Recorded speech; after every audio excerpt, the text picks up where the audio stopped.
What's up, fans, MMA fans? Again, I'm going to do Brown Faber II predictions here. It's pretty, as far as the fights we're going to be guaranteed to see is only 4 fights. I'm going to do those 4 fights because I don't know what they're going to supplement, obviously if they have time. Gambirian's on this card, moving down to 145, which I think is a good move for him. He's definitely one of those short, stout guys who could, be a little bit of an animal down at that weight class, and if he goes down and does well, he could be trouble for some of these other fighters. But it'll be interesting to see how he handles the weight cut. I don't know if he's a better fighter, not as good a fighter. So we'll see. But as far as the main card goes, 4 fights. First fight we're going to see Josh Grisby against Jens Little Evil Pulver. Now, I think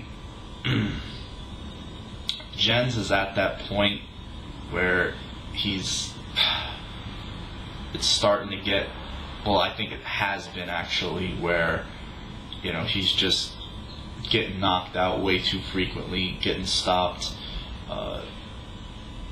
Going back to where he was fighting in Pride, the Shuto shows, I think he actually got knocked out against Sakurai, got knocked out against Gomi.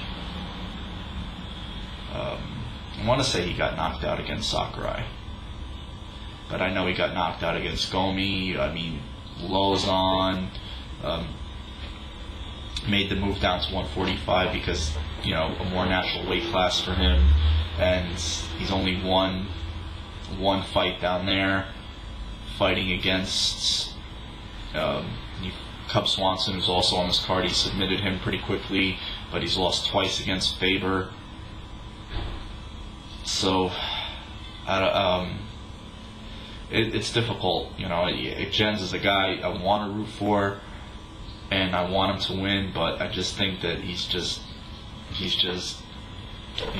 at that place in his career where it's going to get progressively worse. That's why you see Dana White say, "Chuck, no more," because he doesn't want him to damage his legacy. He doesn't want him to be viewed as one of those guys who's just going out there for paychecks and just getting KO'd, and be remembered as a guy who held on for too long, like Ken Shamrock, who just has just totally destroyed his legacy as a fighter.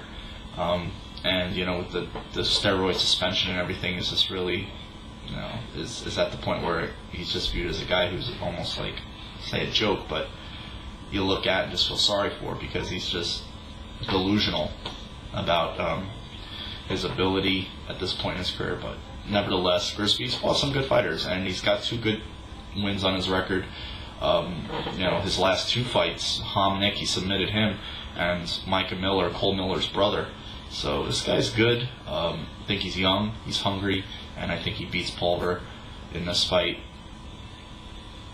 either by submission or stoppage. I just think, I'm going to root for Jens. I hope Jens wins, but in a prediction, I have to go with this guy, because I just think Jens he's peaked, and he's punch drunk. It's like the boxers getting knocked out. I just think Jens is punch drunk, to be honest with you. Now the next fight, Donald Cerrone against James Krause. And Cerrone coming off the fight against Jamie Varner, where everybody felt Varner took the cheap way out. But I don't think that's the case at all. He had a shitload of injuries after that fight, like broken foot, a broken hand. He was all messed up after that fight. And Cerrone, it's in the 155-pound weight class, and there's another weight class in the WEC that I just feel is, how many times can you match up Cerrone and Varner, McCullough, and whoever else? I mean, there's just not enough guys at this weight class, and I think Varner and Cerrone are good fighters who are, could go into the UFC and put on some good fights at that weight class. So I eventually hope to see that those 2 guys would make it up to the UFC. The WEC just sticks with the 140 to 135, and then they're going to have a 125-pound class, which I think they'll eventually do with the 155. They'll move it up to the UFC. They'll just consolidate the weight classes. So, but this fight, Krause a good fighter, an undefeated fighter, but I just think Cerrone's been in the bigger shows. He's fought the bigger names. He's a very, very good striker. A good jiu-jitsu guy. He's a long 155, one of the long, lanky 155ers. He's got the reach. And I just see him winning this fight however he wants to win it, whether it's by a stoppage, knockout, submission. Give this guy some credit. He is undefeated, so I say he goes into the second, early third, and Cerrone ends up winning the fight either by stoppage or submission. Now on to the next fight. Cub Swanson against Jose Aldo, who's been just pretty cocky and pretty entertaining to watch, but he's just been finishing all the fights that we've seen him in, WEC anyway. He just finished everybody, and I think he's going to finish Cub Swanson, to be honest with you. I think Cub's is a tough guy, but I think this kid Aldo has just got that mental, he's in that mental place where he just doesn't care, and he goes out there and lets it all hang out. And I think that's the difference between the guys that are great and the guys that are just kind of stuck in the middle. And Aldo just seems like he has that freedom in his mind where he just goes out and just lets it all hang out. Whatever he trains, whatever he does, he goes in the fight and uses it, and doesn't care either way. So I see him winning this fight either by submission or maybe stoppage, but maybe submission. He's got some good submissions, and we've seen it. And I think he wins this fight by submission in the first round. Now, and plus Aldo, if he wins this fight, he could be looking at a 145-pound title shot. He definitely could be. I think he's got that streak going. If he wins the 4 in a row with this one, he'll be looking at it. Now on to the next fight, which is for the WEC anyways,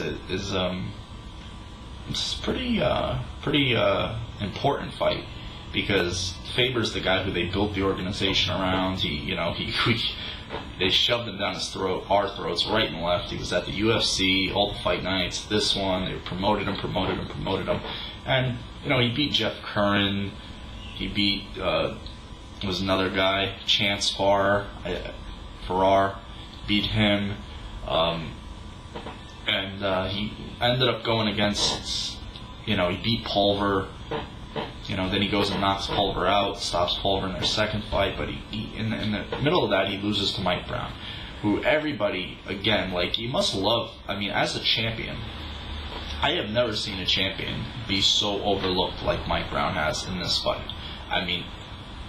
Everybody from whoever is just picking Faber to come back and win this fight against Brown, and especially the way Brown looked in his last fight against Leonard Garcia, where he just, remember Leonard Garcia was in war with Roger Huerta, who's a good sized 155er, and took some of his best shots, and Brown basically knocked him out with that one punch, and Garcia, being the tough guy that he is, was able to weather it and eventually just ended up getting stopped.